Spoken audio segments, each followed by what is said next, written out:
भूतिया स्टेशन, शाम का समय था। अंधेरा धीरे धीरे बढ़ रहा था। रितेश अपने काम के सिलसिले में एक छोटे से गांव की ओर जा रहा था। ट्रेन लगभग खाली थी और खिड़की के बाहर घना जंगल दिखाई दे रहा था। कुछ देर बाद ट्रेन ने एक सुनसान स्टेशन पर ब्रेक लगाई। रितेश ने खिड़की से झांका। स्टेशन का नाम था काला घाट। वहां न कोई यात्री था, न कोई हलचल।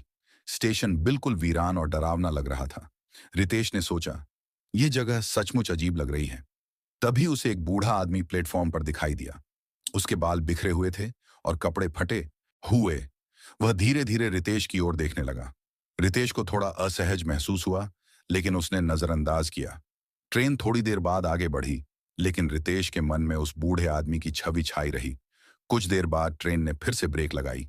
रितेश ने सोचा कि स्टेशन आने वाला होगा, लेकिन बाहर देखा तो जंगल था। कंडक्टर ने आकर बताया, ट्रेन में कुछ तकनीकी खराबी हो गई है, हमें कुछ देर यहीं रुकना होगा। रितेश ने ट्रेन से उतरने का फैसला किया और एक तरफ चलने लगा। जंगल में सन्नाटा था। हवा में अजीब सी ठंडक थी, जैसे कोई अदृश्य शक्ति आसपास हो। चलते चलते रितेश को एक पुराना रेलवे क्वार्टर दिखा, जो लगभग खंडहर जैसा लग रहा था।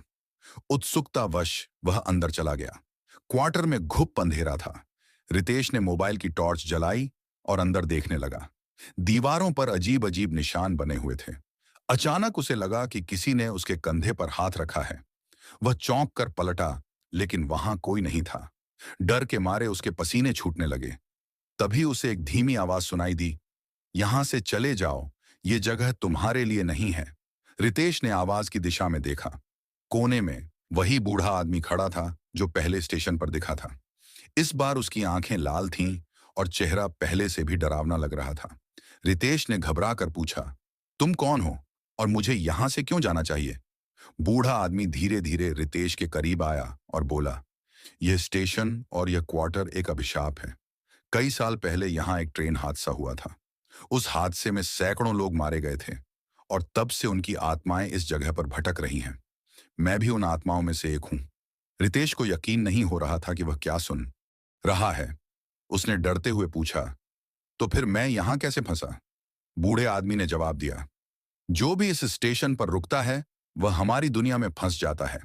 अगर तुम जल्दी नहीं गए तो तुम भी इस अभिशाप का हिस्सा बन जाओगे। रितेश तेजी से दौड़कर ट्रेन की ओर भागा, लेकिन ट्रेन अब वहां नहीं थी। पूरा जंगल अंधेरे में डूबा हुआ था। रितेश को समझ नहीं आ रहा था कि वह क्या करे। तभी उसने दूर एक लालटेन की रोशनी देखी। वह रोशनी की ओर भागा और देखा कि एक महिला सफेद साड़ी में खड़ी थी। महिला ने धीमी आवाज में कहा, तुम्हें यहां से भागने का सिर्फ एक मौका है। उस पगडंडी पर चलो और पीछे मुड़कर मत देखना। रितेश ने बिना कुछ सोचे पगडंडी पर दौड़ना शुरू कर दिया। वह जितना तेज दौड़ सकता था दौड़ा, लेकिन उसे ऐसा लगा कि पीछे कोई उसका पीछा कर रहा है। जैसे ही वह पगडंडी के अंत में पहुंचा, उसे ट्रेन की सीटी सुनाई दी। उसने देखा कि ट्रेन धीरे धीरे आगे बढ़ रही थी। वह तुरंत ट्रेन में चढ़ गया, लेकिन ट्रेन के अंदर सब कुछ अजीब था। यात्रियों के चेहरे बेजान लग रहे थे।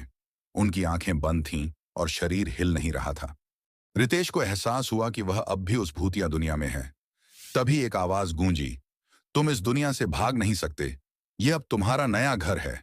रितेश ने डर और बेबसी से चिल्लाना शुरू किया, लेकिन उसकी आवाज किसी ने नहीं सुनी। कहते हैं कि काला घाट स्टेशन पर जो भी रुकता है वह कभी वापस नहीं लौटता।